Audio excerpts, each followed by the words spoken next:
আসসালামু আলাইকুম আপু, কেমন আছেন আপনি? ওয়ালাইকুম আসসালাম। আসসালামু আলাইকুম ভাইয়া। এই তো আলহামদুলিল্লাহ, পাক রাখছে ভালো। আপনি? আলহামদুলিল্লাহ আছি ভালো। আপনার নাম কি, কোথা থেকে এসেছেন? আমার নাম মিষ্টি ইসলাম, আমি ঠাকুরগাঁও থেকে এসেছি।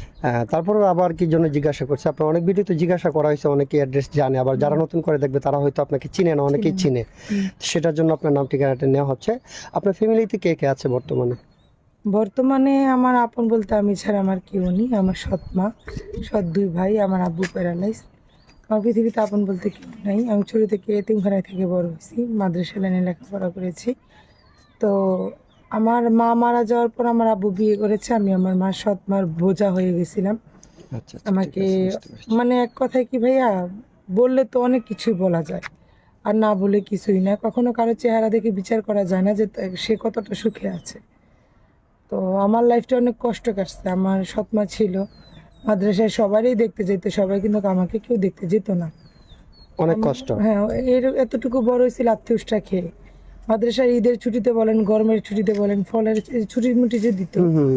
ওইগুলো মনে করেন আমার মাদ্রাসায় থাকতে হইতো। সবসময় মাদ্রাসায় থাকতেন থাকতে আপনি? হইতো, সবাই ছুটিতে গেলেও আমার যাওয়া হতো না। আচ্ছা, আপনার বাবা যে ছিলেন, আপনার বাবা কিছু বলতেন না? বাবা মাঝে মধ্যে টাকা পাঠায় দিত, কিন্তু উনি যেত না। কেন যেত না?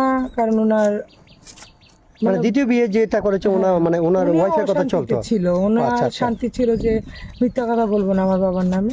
উনিও অশান্তিতে ছিল। কয়েক মানে ওনাকে বিয়ের করার কয়েক বছর পরই মনে করেন যে আব্বুর প্যারালাইজ হয়ে গেছে। মানে কীভাবে হয়েছে হঠাৎ করে একটা মানুষ, সেটা তো আর বলা যায় না। কেউ কিছু করছে নাকি কি হয়েছে। তো উনি প্যারালাইজ ছিল, তো উনি এই জন্য আমাকে কিছু করতে পারে না। যতদিন ভালো ছিল আলহামদুলিল্লাহ, মিথ্যা কথা বলবো না, আমাকে করছে আমার আব্বু। আচ্ছা আচ্ছা, ঠিক আছে। কিন্তু মানে এখন একটা কথা কি ভাইয়া, বলেন। মা মারা গেলে বাবা তালুই হয়ে যায়, এটা সেটাই সবাই সেটাই। বলে। যেহেতু আপনার আপন মা নেই, আপনি সৎ মায়ের কাছ থেকে বড় হুম। হয়েছেন, আপনার লাইফটা অনেক কষ্ট করেছেন, এখন চাচ্ছেন একটু সুখের দেখা। হ্যাঁ, তো আপনি সুখের দেখা চাচ্ছেন, আপনি কেমন ধরনের ছেলে চান? আমি একটা এরকম ছেলে চাই যে বাবা মার আদরের পরে কিন্তু স্বামীর আদরটা একটা মেয়ের কাছে বড় থাকে। জি জি। তো আমি তো বাবা মার আদরটা পাইনি। তো আমি চাই কি আমার লাইফে যদি স্বামীর আদরটা পেতাম, সে যেমনই হোক, এক বাচ্চার বাবা থাকুক, দুই বাচ্চার বাবা থাকুক, আমার কোনো সমস্যা নেই।